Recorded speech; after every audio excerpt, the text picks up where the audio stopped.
하나님의 말씀 함께 읽겠습니다. 우리에게 주시는 하나님의 말씀은 요한복음 8장 12절 말씀입니다. 오늘 한 절 말씀인데요. 준비하신 성경책이나 우리 화면의 자막을 보시고 우리 요한복음 8장 12절 말씀 함께 읽도록 하겠습니다. 자, 예수께서 또 말씀하여 함께 읽겠습니다. 시작. 예수께서 또 말씀하여 이르시되 나는 세상의 빛이니 나를 따르는 자는 어둠에 다니지 아니하고 생명의 빛을 얻으리라. 아멘. 최근에는 특별히 사고가 나지 않으면 정전이 되는 일이 사실 거의 없습니다. 혹시 정전이 되더라도 비상발전기를 이용해서 전기를 공급하거나 아니면 빠르게 복구를 해서 전기를 공급하기 때문에 잠깐 정전이 되는 경우는 있더라도 예전처럼 막 정전이 몇 시간씩 지속되는 경우는 이렇게 재난 같은 사고가 있지 않는 이상은 그런 일은 잘 없죠. 근데 만약 어두운 밤에 여러분들 정전이 발생해서 오랜 시간 그 어둠이 지속되면 어떨까 하는 그런 상상을 한번 해봅니다. 잠깐의 정전은 우리 생활에 불편함을 가져오는 정도가 되겠지만 그 시간이 지나면 이제 불편함을 넘어서 그 시간이 하루가 되고 이틀이 된다면 혼돈과 두려움까지 느낄 수 있는 것이 바로 이 정전이라고 하는 사고죠. 우리는 흔히 어떤 것을 알지 못하거나 이해하지 못할 때 암흑 속에 있다라고 표현을 하기도 합니다. 우리가 밝은 빛 속에 살고 있는데 내가 그거를 잘 모를 때 암흑 속에 사는 것 같다라고 하는 그러한 비유적인 표현을 사용한다라는 것이죠. 그러다가 깨달음을 얻게 되거나 그 이해하지 못했던 것이 이해가 되면 뭐라고 말합니까? 눈이 번쩍 뜨였다라고 그렇게 말합니다. 지금까지 눈 감고 산 것이 아니었는데도 불구하고 눈이 번쩍 뜨였다라는 말을 합니다. 혹은 내 눈이 밝아졌다. 내 머리가 밝아졌다라는 그러한 표현들도 사용을 합니다. 성경에서도 빛과 어둠은 이런 비슷한 의미로 사용이 되고 있습니다. 빛은 주로 하나님을 뜻하고 질서와 조화를 이룬 상태를 표현한다고 성경은 그렇게 우리에게 말해주고 있고, 반면에 어둠이라고 하는 것은 사탄을 의미하는 경우가 많고 죄와 혼돈 그리고 두려움을 표현할 때 어둠이라는 표현을 비유적으로 종종 사용합니다. 예수님께서도 음부라는 말을 하셨는데 음부를 가리켜 뭐라고 말씀하셨냐면 바깥 어두운 데라고 그렇게 말씀을 하셨습니다. 정말 그곳이 빛이 없어서 어두운 곳일 수도 있지만 거기가 반드시 껌껌하다 아무런 것도 보이지 않는다라는 그런 실질적인 어두움의 의미도 있겠지만 어떤 하나님이 계시지 않는 곳, 그런 무질서와 그리고 또 두려움이 가득한 곳, 이런 의미로 아마 예수님께서는 음부가 바깥 어두운 곳이다라고 그렇게 표현을 하셨으리라 생각이 됩니다. 그리고 또 우리가 66권의 성경 중에 마지막 성경책인 요한계시록을 보시면 천국에 대해서 뭐라고 표현을 하고 있냐면 밤이 없는, 즉 어둠이 없는 곳이라고 천국을 그렇게 소개하고 있습니다. 죄인들을 향해서는 어둠 속에서 길을 잃고 어둠의 일을 행하는 자라고 성경은 그렇게 또 말하기도 하고, 하나님의 백성들을 향해서는 빛의 자녀들 혹은 어둠에서 불려나와 그의 기이한 빛에 들어온 빛의 자녀들이다라고 그렇게 표현을 하고 있습니다. 그렇게 본다면 빛이라고 하는 것은 굉장히 긍정적인 의미를 내포하고 있는 것이고 그런 것 좋은 것에 비유하는 반면, 어둠이라고 하는 것은 부정적이고 흔히 우리가 생각하는 나쁜 것에 비유를 하고 있습니다. 그만큼 사람들은 어둠 속에 살기보다는 밝은 빛 안에서 살아가기를 원한다는 증거가 될 수 있는 것이죠. 처음에 제가 정전을 예로 들었는데, 정전이 되어 여러분들 어둠의 시간이 길어지게 되면 간절히 무엇을 기다리게 되냐 하면 밝음, 빛을 기다리게 되어 있습니다. 전기가 다시 들어온다는 소식이 가장 반가운 소식이 되겠죠. 여러분들 무슨 사고가 있어서 만약에 우리가 살고 있는 지역에 일주일 정도 정전이 되었다라고 한번 상상을 해보십시오. 요즘은 사실 전기가 없으면은 생활이 거의 안 될 정도로 이 전기와 밀접하게 우리의 삶이 연결이 되어 있습니다. 하다못해 우리가 핸드폰을 보려고 해도 이게 하루 정도가 지나면 배터리가 다 방전되고 나는데 그것을 충전해서 핸드폰을 사용하려고 해도 전기가 필요한 것이고, 밥을 해 먹으려고 해도 옛날에야 부뚜막에다 아궁이에 불 떼가지고 전기와 상관없이 밥을 했지만 요즘엔 다 전기밥솥을 사용하고 있으니 여러분들 전기가 없으면 밥도 제대로 해 먹을 수가 없는 그러한 시대가 되고 말았습니다. 그러니 일주일 정도 정전이 되었다, 이 상태가 지속이 되었다 하면 그 사람들이 가장 간절하게 기다리는 것은 빨리 전기가 들어왔으면 좋겠다라고 하는 것이죠. 그것이 가장 반가운 소식처럼 기다려질 것입니다. 예수님께서 이 땅에 오셔서 전한 소식을 우리가 뭐라고 말하냐면 복음이라고 말을 합니다. 복음이라고 하는 말은 복된 소식이라고 하는 복된 소리라는 말을 한자어로 표현을 한 것입니다. 그렇다면 예수님이 전한 말씀이 왜 복된 소식일까요? 복음일까? 여러분들 생각해 보아야겠습니다.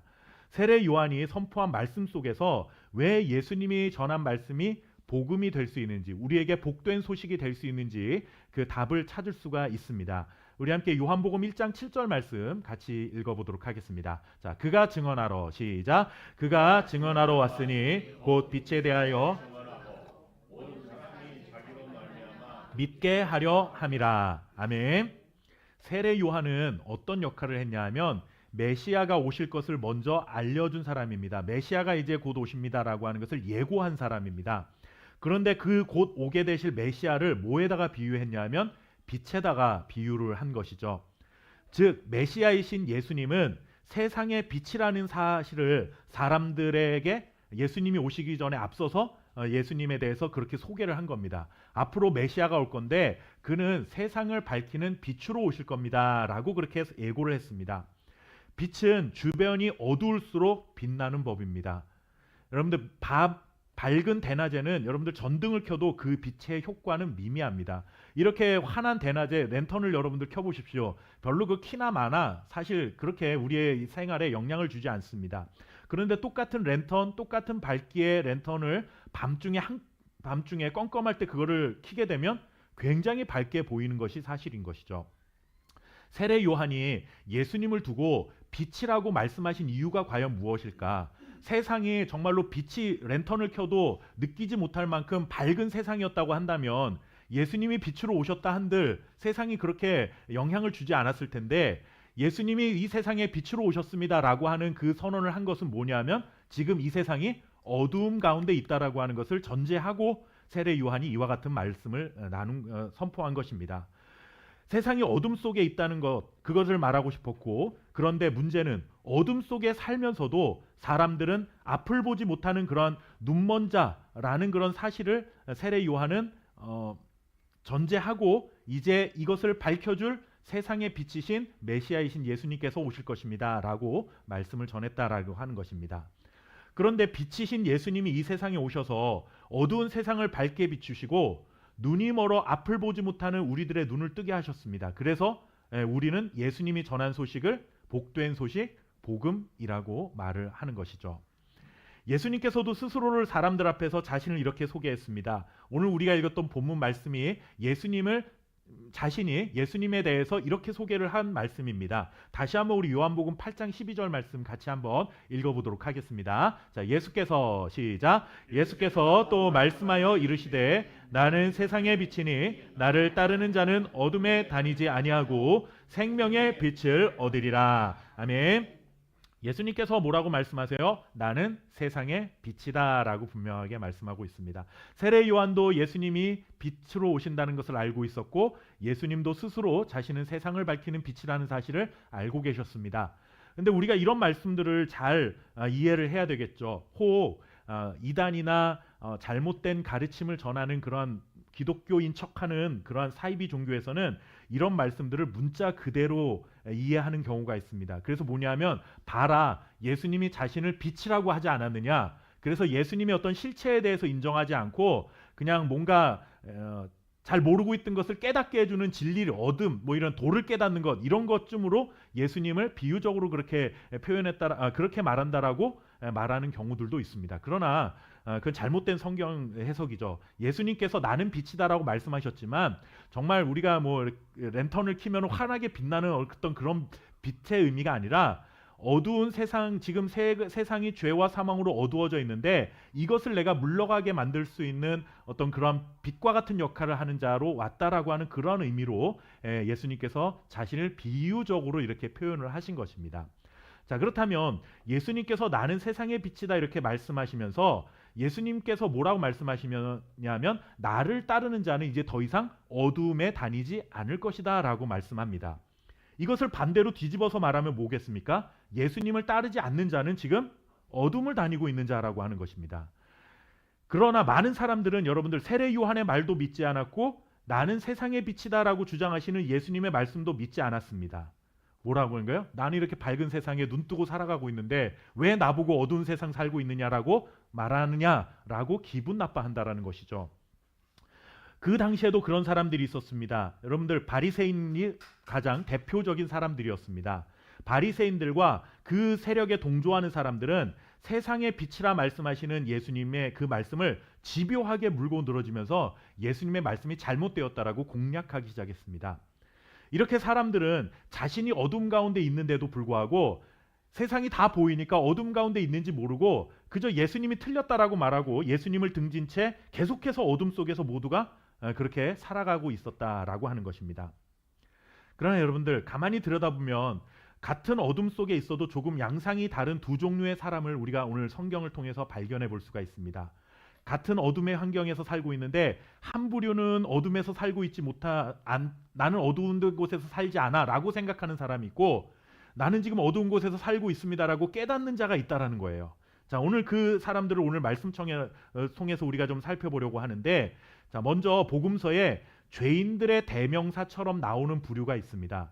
항상 그 예수님이 살던 당시에 유대 공동체에서 이 사람들 말하면 항상 이 사람 하면 죄인이라고 낙인 찍힌 사람들이 있어요. 누구냐면 세리와 창기입니다. 이들은 뭐 세금을 걷는 세리와 그리고 또 성적으로 부도덕하다라고 여기는 그 창기라고 하는 여인들이었죠. 이 사람들은 뭔가 그 사회에서 이러한 내가 세리입니다 혹은 내가 창기입니다라고 했을 때는 저 사람 죄인이구나라고 이렇게 낙인 찍어버린 그러한 부류였는데, 그렇다면 이 사람들이야말로 어둠 속에서 살고 있는 사람들이지 않습니까? 사람들은 그렇게 생각합니다. 저런 어둠 속에서 살아가는 사람들, 이렇게 말을 합니다. 도덕적, 종교적인 잘못으로 인해 사람들의 시선을 피해야 했던 사람들입니다. 다른 사람들에게 죄인이라는 낙인이 찍혀 정말 비참한 어둠 속에서 살아가던 사람들입니다. 누가 봐도 죄인이었죠. 어둠 속에 사는 것이 확실한 사람들이었기 때문에. 여러분들, 그런데 정말 중요한 게 여기 있습니다. 자신이 자타공인하는 어둠 속에 사는 사람이었기 때문에 뭘 간절히 기다리는 거예요? 빛을 기다리게 되어 있다라는 거예요. 자신들은 어둠에서 나올 수 있도록 안내해 줄 수 있는 빛을 정말로 간절히 기대하며 살았던 사람들이 누군가 하면 바로 죄인 취급받았던 이 세리와 창기들이었다라고 하는 것이죠. 그래서 여러분들, 이들은 예수님의 말씀이 들려왔을 때 그 말씀이 마음속에 콱 와서 꽂힌 거예요. 왜? 저 말씀이야말로 나에게 정말 필요한 말씀이로구나. 내가 어둠 속에 있는데 나에게는 정말 빛이 간절하게 필요한데 예수님이 오셔서 내가 세상의 빛이다라고 말씀하시니, 나를 따르는 자는 더 이상 어둠에 살지 않을 것이다라고 말씀하시니, 그동안 이들이 가지고 있었던 삶의 문제를 한 번에 해결해 줄 수 있는 뭔가 정말 소망이 될 수 있는 그런 메시지가 예수님으로부터 선포되었다라고 하는 것이죠. 그러나 여러분들, 같은 어둠 속에 살았지만 또 다른 태도를 보인 사람들이 있습니다. 누구냐 하면 그들은 죄인이라고 비난받지 않았던 사람들입니다. 스스로 의롭다라고 여기었고, 다른 사람들도 우리 공동체 안에선 저 사람들이 가장 의로운 사람들이야 라고 생각했던 사람들입니다. 누구냐 하면 바리새인과 서기관 같은 사람들이었습니다. 이 바리새인과 서기관은 당시로 말하자면 그 종교 지도자들을 말합니다. 그 굉장히 거룩한 척하면서 그렇게 신앙생활을 했던 사람들이죠.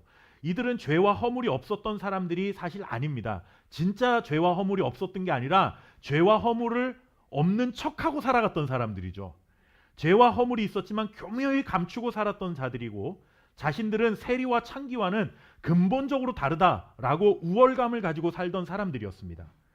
그런데 하나님이 보시기에는, 예수님이 보시기에는 세리와 창기처럼 똑같은 어둠 속에서 살고 있는데 자신들은 어둠에 살지 않는다라고 스스로 여기면서 나는 스스로 밝은 빛 속에서 살고 있어 라고 그렇게 착각 속에 살고 있었던 사람들인 것입니다. 그러다 보니까 여러분들, 이 사람들은 뭐가 필요 없어요? 빛이 별로 필요 없는 거예요. 예수님이 와서 너희들 어둠에 있어, 지금 나와 같은 빛이 필요해 라고 말씀하시니까, 나는 어둠에 있지 않고 나는 빛에 있기 때문에 나는 예수님 필요 없습니다 라고 예수님을 거부한 사람들이 되어버리고 말았다라는 것입니다. 자신들도 빛이 필요하다는 사실을 모르고 있는 것이죠. 그래서 정말로 자신들에게 필요한 빛이 왔음에도 불구하고 그것을 간절히 구하지 못했다라고 하는 것입니다. 어둠 속에서 자기 스스로를 기만했습니다. 다른 사람들까지도 기만한 사람들입니다. 그러다 보니 나는 세상의 빛이다라고 말씀하신 예수님의 말씀이 귀에 들어올 리가 없었고, 스스로 얼마든지 나는 밝음 속에서 살아갈 수 있다고 자부하며 빛이신 예수님을 거부했던 것입니다. 이 두 부류의 사람들을 우리는 요한복음 8장에서 만나볼 수가 있습니다. 우리 요한복음 8장 3절과 4절 말씀 같이 한번 좀 읽어보도록 하겠습니다. 자, 서기관들과 시작. 서기관들과 바리새인들이 음행 중에 잡힌 여자를 끌고 와서 가운데 세우고 예수께 말하되 선생이여 이 여자가 간음하다가 현장에서 잡혔나이다. 아멘. 여기 보면 당시에 의인 하면은 대명사처럼 여겨졌던 바리새인과 서기관들이 나오고, 그리고 또 죄인이라고 대명사처럼 쓰여진 음행한 여인, 간음한 여인이 여기 동시에 말씀에 등장을 합니다. 그런데 여러분들, 이 여인을 끌고 왔어요. 바리새인과 서기관들이 율법을 어기고 죄를 지은 사람들을 얼마든지 자신들은 비난하고 판단할 수 있는 사람이라고 스스로 생각했던 겁니다. 우리는 죄가 없기 때문에 이런 여자를 끌고 와서 얼마든지 판단을 내려서 죄를 물어도 된다라고 스스로 생각했던 사람들이라는 거죠. 음행 중에 잡힌 여인은 어둠 속에 사는 자고, 그 여자를 끌고 온 서기관과 바리새인 자신들은 밝음 속에 살아가고 있는 사람들이라고 스스로 생각하고 있는 겁니다. 자신들은 비단에서 살아간 자는 이 고정관념을 가지고 있기 때문에 다른 사람들을 얼마든지 정죄해도 우리는 깨끗하다라고 스스로 생각했던 사람들이었고, 실제로 그렇게 행동을 한 것입니다. 그런데 여러분들, 예수님께서 그들을 향해 뭐라고 말씀하십니까? 이 뒤에 말씀들을 여러분들 읽어보셔야 알겠지만, 우리가 이미 성경을 좀 아시는 분들은 잘 아시겠지만, 예수님이 이 사람들을 향해서 뭐라고 말하냐면 너희 중에 죄 없는 자가 돌로 치라라는 말씀을 합니다. 그런데 제가 이 말씀을 볼 때마다 참 여러 가지 생각이 들어요. 이 너희 중에 죄 없는 자가 나를 돌로 쳐라라고 말하는 게 주로 어떤 사람들이 우리가 지금 사용하냐면, 교회나 이런 데서 자기가 잘못해놓고서는 자기가 그런 잘못을 지적받으면은 그 당사자인 자기를 보고 얘기를 하는 거예요. 그러니까 내가 죄인인 건 뭐 맞지만 너희 중에 누가 죄 없는 자가 나를 그렇게 비난해봐라, 이런 식으로 사용한다라는 거죠. 여러분들, 이 말씀이 그런 뜻으로 여러분들 여기에 기록되어 있는 게 분명히 아닙니다. 뭐 예를 들어서 목사님이 교회 돈을 횡령을 했는데 성도들이 목사님 그러시면 안 됩니다 했는데 뭐 강대상에서 설교하면서 너희 중에 죄 없는 자가 돌로 쳐라, 뭐 이런 말씀 하라고 그렇게 이용해 먹으라고 이 말씀이 있는 게 아니잖아요. 예수님 자신을 보고 한 얘기가 아니라, 예수님은 지금 제3자의 입장에서 자신은 의롭다라고 생각하고 죄인인 여인을 끌고 오고, 죄인인 여인이 있는데 이 여인을 막 죽이려고 막 돌로 치려고 하니까 예수님께서 옆에서 말씀하시는 겁니다. 돌로 치려는 너희들 중에 죄 없는 자가 이 여인을 한번 쳐봐라, 그렇게 말씀하시는 거죠. 우리가 이런 하나님의 말씀을 그냥 문자적으로 그냥 우리 편한 대로 이용해 먹는 것은 굉장히 잘못된 것입니다. 이게 하나님의 이름을 망령되게 일컫는 일이라는 것을 우리가 두려운 마음으로 알아야 되죠. 자, 그러자 여러분들, 예수님께서 이런 말씀을 하시자 주변에 몰려들었던 사람들이 양심의 가책을 느끼고 어떤 일이 벌어지지 않습니까? 모여들었던 사람들이 다 돌로 치려고 이제 기회만 엿보고 있다가 예수님이 죄 없는 자가 돌로 치라 그러니까 그 돌을 다 내려놓고 이제 한 명씩 떠나갔습니다. 그 얘기는 뭐겠어요? 자기 감추고 있었지만 나도 죄인이었다라는 것을 스스로 인정하는 꼴 아닙니까? 음행한 여인도 어둠 속에 잡혀 있는 것도 사실이고, 그를 끌고 온 바리새인과 서기관도 어둠에 사로잡힌 자라는 걸 스스로 이제 자책하기 시작한 겁니다. 이 광경을 주변에서 지켜보던 모든 사람들도 사실 어둠 속에 살아가던 자들이었다라는 사실입니다. 사람들의 눈에 보기에는 바리새인, 서기관 좀 나아 보일 수 있습니다. 저 사람 좀 괜찮은 사람이야 라고 보일 수 있고, 음행한 여인은 굉장히 부도덕한 사람이야, 어떻게 저런 사람이 다 있어 라고 손가락질 받을 만한 사람처럼 보이지만, 하나님의 관점에서는, 예수님이 보시기에는 예수님 없는 모든 사람들은 다 똑같은 상황 속에서 지금 살고 있다는 거죠. 우리 속담에 그런 말 있잖아요. 50보 100보라는 말 있잖아요. 여러분들, 모래도 물속에 가라앉고 제 주먹만한 돌멩이도 물속에 가라앉기는 똑같습니다. 근데 우리는 그 이만한 죄를 가지고 있으면 저런 죄는 어떻게 파렴치하게 저럴 수 있느냐라고 하면서 자기 안에 있는 요만한 죄는 아도 죄가 아닌 것처럼 그렇게 생각하는 경향이 우리 스스로에게 있다라는 거죠. 예수님께서는 너희 중에 죄 없는 자가 돌로 치라 말씀하신 것은 너희들 안에 내면에 있는 그 크고 작다고 스스로 생각하는 그 요만한 죄, 나는 그 정도는 괜찮아라고 생각하는 그거 지적하신 거 아니겠습니까? 그런데 예수님께서 그렇게 말씀하시니까 모두가 다 양심의 가책을 느끼는 겁니다.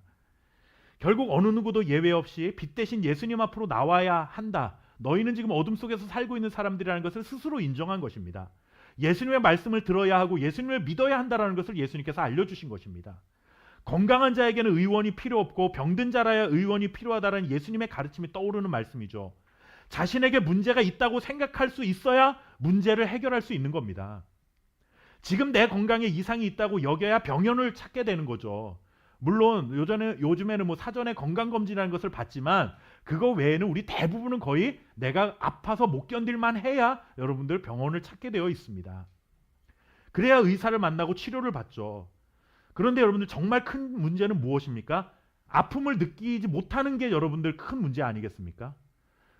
우리 사람들에게 가장 무서운 질병으로 알려져 있는 암이라고 하는 게 왜 무서운 질병입니까? 조기에 발견하면 최근에는 거의 대부분 완치가 가능할 정도로 의술이 많이 좋아졌음에도 불구하고 암이라고 진단을 받으면 사람들은 일단 두려워합니다. 왜냐하면 내가 그 고통을 느끼기까지에는 굉장히 많이 이 병이 진행된 경우가 많기 때문에 그렇습니다. 이미 내가 자각을 하고 병원에 가서 진료를 받았을 때는 치료의 시기를 놓쳐버린 경우들이 굉장히 많기 때문에 암이라고 하는 것이 여전히 우리에게는 굉장히 두려운 질병이 되고 있는 것이죠. 그런데 여러분들 건강검진을 하다가 아주 초기에 발견했다 그러면 치료만 잘 받으면 얼마든지 치료가 될 수 있는 겁니다. 근데 우리 대부분은 다 어떻게 살아가요? 이 정도쯤은 다 아프고 사는 거지. 뭐 그냥 대수롭지 않게 여기고 넘어가는 경우들이 있기 때문에 우리가 병을 키우는 경우가 있다는 거예요. 여러분들 우리가 얼마나 많은 문제가 있는 사람들입니까? 솔직히 교회 안에서 저와 여러분들이 얼굴을 맞대고 있는 이런 순간에는 저 사람이 어떤 문제가 있는지, 저에게 어떤 문제가 있는지, 제 안에 어떤 숨겨놓은 어떤 추악한 모습들이 있는지 다 모르잖아요. 그런데 여러분들 예수님이 보시기에는 제가 여러분들보다 조금은 더 나을지 모르겠지만 아니면 저보다 더 훌륭하게 사시는 분들이 있을 수 있겠지만 예수님 보시기에는 거기나 다 똑같다라는 거죠. 모두가 다 문제 있는 사람들이다라는 것입니다. 얼마나 짙은 어둠 속에서 살아가고 있는 사람인가? 짙은 어둠, 내가 더 짙은 어둠이냐? 너가 더 짙은 어둠 속에 살아가느냐? 너의 행실이 좀 더 의롭냐? 아니면 좀 더 악하냐? 이거 문제가 아니라는 거죠. 중요한 거는 문제는 어둠 속에 살아가면서도 어둠 속에 살아가고 있다는 사실을 모르고 살아가는 것이 문제라는 것입니다. 빛이 필요하다는 생각 자체를 하지 못한다라는 거죠. 빛이신 예수님 앞에 나오는데 가장 큰 걸림돌은 무엇인지 아십니까? 내가 너무나 큰 죄를 저질렀기 때문에 정말 예수님 볼 낯이 없어서 내가 예수님을 못 믿겠습니다 라고 종종 말씀하시는 분들이 계시거든요. 얼마나 여러분들 겸손해 보입니까? 그러나 겸손이라는 건 굉장히 교만한 겁니다. 우리가 해결할 수 없는 너무 큰 죄인이기 때문에 오히려 예수님이 더 필요한 거예요. 어둠이 짙으면 짙을수록 빛은 더 간절하게 필요한 것 아니겠습니까? 자기가 믿고 싶지 않다라는 것을 그렇게 겸손하게 표현한 것 뿐이지 그럼 번대로 뒤집어 놓고 보면 나는 예수님 필요 없습니다라고 말하는 교만함과 별다른 것이 없다라는 것입니다. 어쩌면 여러분들 본문 속에 나오는 바리새인들과 서기관이 지금 교회를 열심히 다니고 있는 우리들의 모습일 수 있다는 생각을 할 수 있어야 합니다.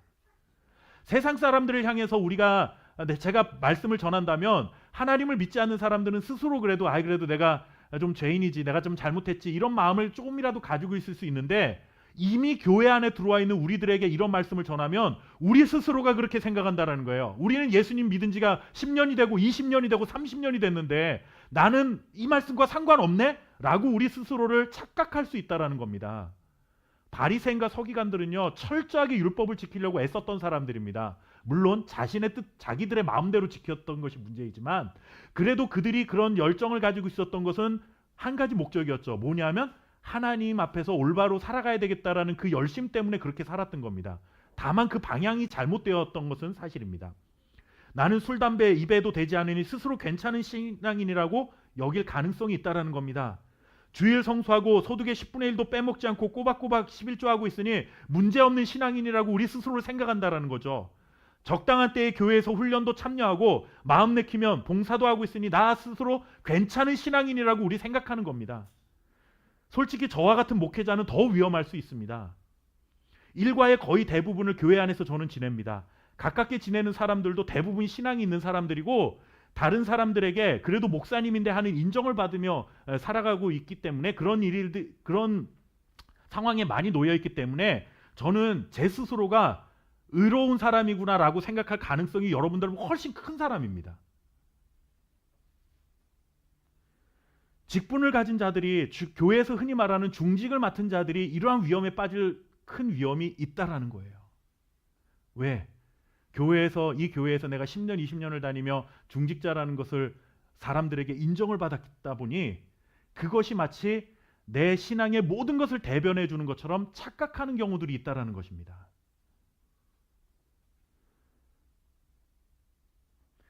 제가 언젠가도 말씀드렸지만 제가 그 신학교를 나온 학교의 이름은 총신대 신학대학원입니다. 총신대 신학대학원에 5가지 교훈이 있어요. 첫 번째가 뭐냐면 신자가 되라라는 것입니다. 제가 그걸 보고 입학하는 모든 사람들이 다 웃어요. 처음에는. 왜 신자가, 당연히 신자니까 목회자가 되겠다고 거기 온 거 아닙니까? 신자가 되라, 학자가 되라, 성자가 되라, 전도자가 되라, 목회자가 되라.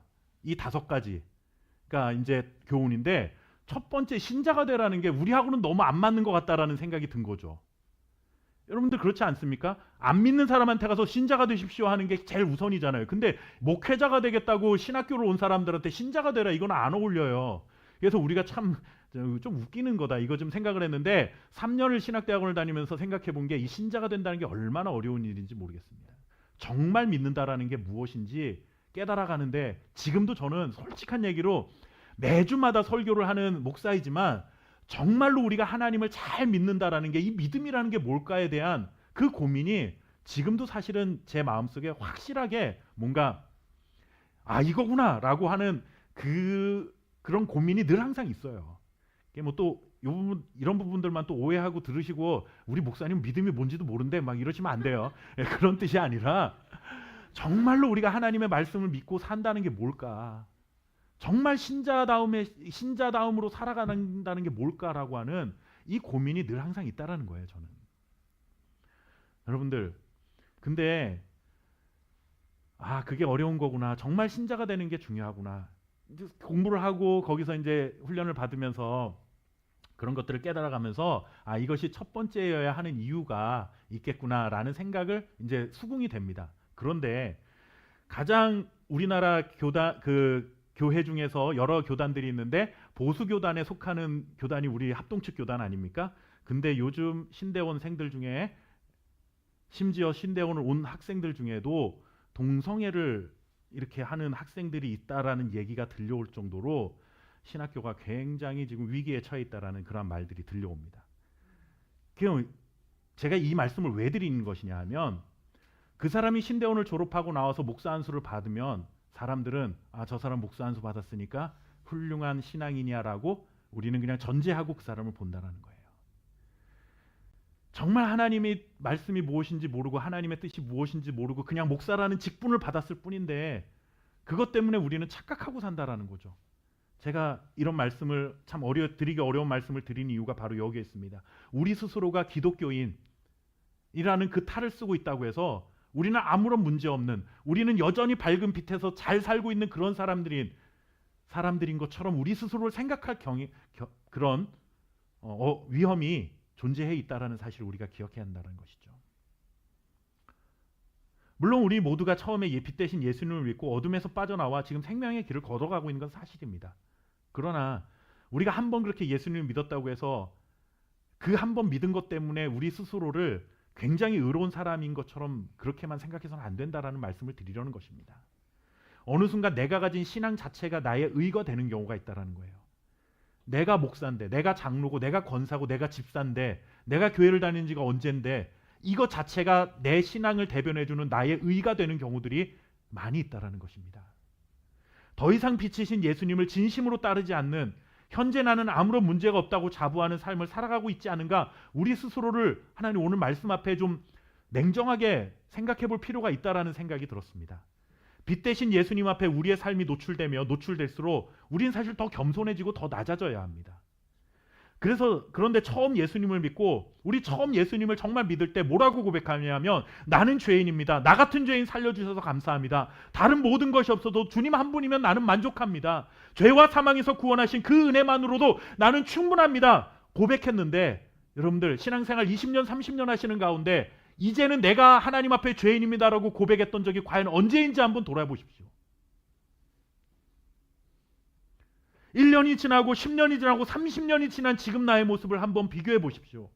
빛 대신 주님을 알면 알수록 우리는 더 겸손해지고 하나님 앞에서 더 낮아지는 모습으로 살아가야 하는데 그 옛날 처음 예수님 믿었을 때가 가장 겸손하고 가장 낮아진 모습으로 살아진 않았는지, 어느샌가 나도 모르는 사이에 내가 다녔던 이 교회의 직분이라는 것이 내 의가 되어서 고개 빳빳이 들고 살아가는 바리새인과 서기관들이 되어버리지는 않았는지, 예수님을 처음 믿고 감격했을 때 순종을 더 잘했습니까? 아니면 지금 더 순종을 잘하는 하나님의 자녀로 살고 계십니까? 예수님을 처음 믿었을 때 예수님을 더 사랑하고 섬기며 살았습니까? 아니면 지금 더 사랑하고 섬기는 삶을 살아가고 있습니까? 처음에는 가늠하다 붙잡혀온 여인과 같은 마음이었죠. 나도 모르는 사이에 바리새인과 서기관의 마음으로 살아가고 있는 그런 나의 모습이 지금 발견되고 있지는 않습니까? 성경을 읽지 않으면 영적으로 너무 갈급했는데 지금은 성경 읽지 않아도 은혜로 사는 거지 괜찮다고 스스로 여기진 않습니까? 기도하지 않으면 영적으로 너무나 답답한 마음을 가졌었는데 지금은 기도하지 않아도 이쯤이야 편안하게 잘 지내고 있지는 않습니까? 주님을 찬양하는 것이 나의 큰 기쁨이었는데 지금은 다른 것들이 더 큰 기쁨이 되고 있지는 않은지, 주님 한 분만으로 만족하고 그분 한 분만으로 모든 것을 감사했는데 지금은 주님 말고 다른 것도 있어야만 내가 감사할 수 있을 것 같은, 그래서 불평과 염려로 살고 있지는 않은지. 여러분들, 이것이 이렇게 변해버린 우리의 삶의 그 원인이 어디에 있을까요? 세상에 비치신 예수님을 따라 나오긴 했는데 예수님을 따라서 살고 있지는 않기 때문에 이와 같은 삶이 되고 있는 겁니다. 그러면서 우리 스스로 빛이라고 생각하는 겁니다. 우리가 아무리 훌륭한 신앙인이라 하더라도 스스로 빛이 될 수 없다는 것을 분명히 인정해야 됩니다. 목사 아니라 목사 안수를 몇 번을 받아도 여러분들 그것 때문에 제가 빛이 될 수 있는 건 아니에요.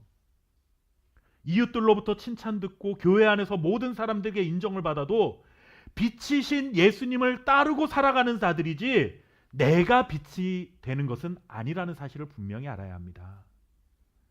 이것을 잊어버리는 순간 우리는 예수님을 믿는다고 하면서도 어둠 속에 살아가는 자들과 똑같은 자가 되고 마는 것입니다.